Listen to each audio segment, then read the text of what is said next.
The fun and games continue in Chicago with the CPD not wanting to, I don't know, investigate something that might involve one of their own, because that would be the city not covering their backs. So this comes to us from Sarah Badalini at Block Club Chicago.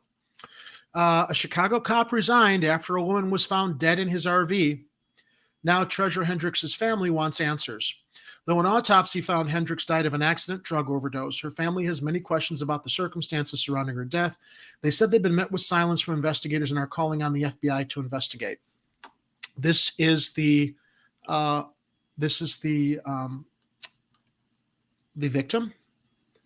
And let's go a little bit more into the story, and then we'll have Ed give a quick update. The family of a woman found dead in a Chicago police officer's RV is calling on law enforcement to further investigate what happened to Treasure Nicole Hendrix, but they say they've been shut out by authorities so far. So I know I did read, I believe that the officer was involved in a relationship with Treasure. She was found dead August 19th in an RV trailer in the 1500 block of Southwestern Avenue, police said. The officer who owns the RV has since resigned from the department, police spokesman Thomas Ahern said. Convenient. He slinks out the door the way Avis Lavelle did, slinked out the door after to avoid accountability. Though an autopsy found Hendrix died of an accidental drug overdose, her family and friends said they have questions surrounding the circumstances of her death and have been met with silence from investigators. On Sunday, Hendrix's family and their supporters held a march to protest the way police have handled the case. They carried pink balloons and pink flags and wore pink clothes to honor Hendrix, as pink was her favorite color. After gathering in the parking lot where Hendrix's body was found, which is about a block from Cinespace Film Studios. Wow, didn't know the synergy of our Cinespace to sponsorship to mugs to a story that took place near Cinespace. This is just like connect the dots as far as the show's unfolding. Yeah, I'm not sure how the mugs fit in there exactly. Oh, well, I mean, with the spot when we were talking about sponsors and the mugs. Yeah. What did I say about somebody not? I was saying that Last Night in Soho was not sponsoring me to plug their show. Their movie, okay. And then you grabbed it and rolled with it and said, speaking of sponsors, after we previously did the story on Cinespace, and now we're back to that neighborhood. So yeah, that's my fault. Dozens of people marched to the FBI Chicago field office at 2111 West Roosevelt Road. And I will get serious here, because this is a terrible story. We want answers. We want the FBI involved, said Tamiko Holt, a spokesperson for the family. Hendrix's family put up a banner that said justice for Treasure, while the crowd shouted no justice, no peace. The family said investigators haven't updated them on the case, and they have unanswered questions about what happened to Hendrix. Now, to be fair, although I know families want answers, there is a time frame that the police are conducting investigations and they don't want information to get out, depending on what their findings are. But given the fact that they know that this was in one of their own's RV, who's suddenly decided to resign, one only wonders if everybody's like checking all their different reports to make sure that the stories corroborate before they go public with whatever their investigation has revealed, the same way it did with Laquan McDonald shooting. Sorry to be so cynical. The autopsy found Treasure Hendrix had alcohol, cocaine, fentanyl, meth, and MDMA in her system at the time of her death. Yeah, that's going to do it.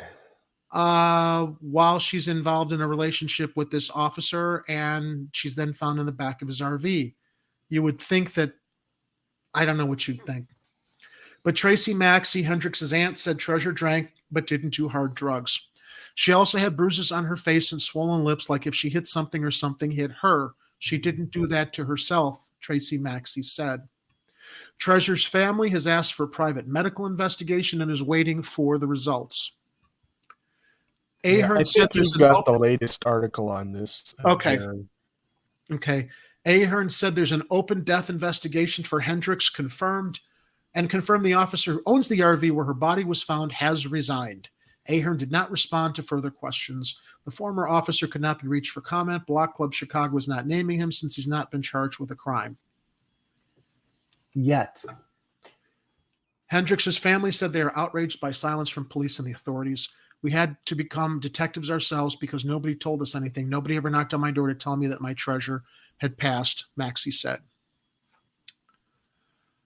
The day after Treasure Hendrix died, a man who the family does not know knocked on the door of Cynthia Hendrix, Treasure's mother, and told her Treasure's car was abandoned in a parking lot and they needed to contact police, Maxey said.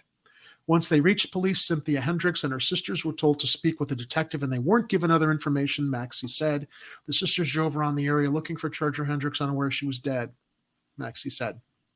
Treasure Hendrix's laptop was there, but completely wiped, and her phone and shoes were missing, the family said. When we found Treasure's car in the parking lot, it had been wiped out. Her laptop was there, but was completely empty. We met a gentleman that told us the police was there the day before. He said they took away the body of a black woman from the RV parked near Treasure's car. That's how we found my niece was dead. That's also when Hendrix's family started trying to figure out what happened to her.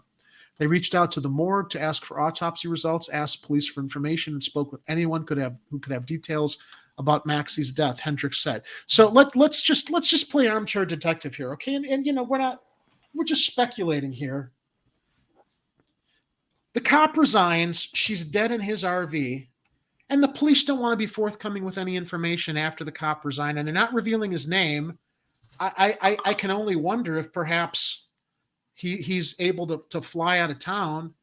I don't know, but you know, it doesn't really instill a lot of confidence in believing what the police department has to share anytime that they're asked about these kind of mysterious circumstances that they are involved in. That's how they learned the officer owned the RV resigned about a week after Hendrix's death, Maxie said. The officer and Treasure Hendrix were friends and had known each other for 4 or 5 years, said mother Cynthia Hendrix, who also met him one night when he invited her for dinner with her daughter.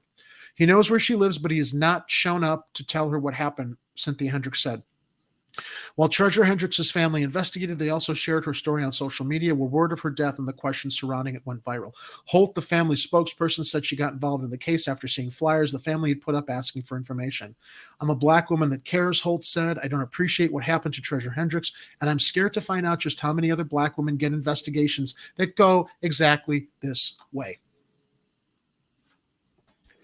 Lolita Hendrix, an aunt of Treasure Hendrix, spoke at the end of Sunday's march, pleading with people to share information and tell them what happened to the property in Hendrix's car. Treasure was a beautiful spirit, and she deserves respect, she deserves dignity, and she deserves someone to comfort her mom and tell her, I'm sorry your daughter passed away. Maxie said their family wants a proper investigation. Why did the officer resign? Maxie said. Why didn't he call Treasure's mom to let her know what happened? Why was my niece's laptop wiped out? There are too many unanswered questions. I would agree. Yeah, I'm looking at a story. The WGN also covered this story, and that they posted it a little later in the afternoon. I'm trying to see if there's any extra information, but I think they're covering most of the same ground. They're also not identifying the police officer. They are saying here. Let's see. It's they said that the autopsy, that the medical examiner ruled it an accident, but the department's internal investigation into Hendrix's death remained open and active. So I wonder what Fraternal Order of Police John Catanzara thinks. I don't know. Something tells me he's more concerned about his guys saving whatever face they have left. Yeah.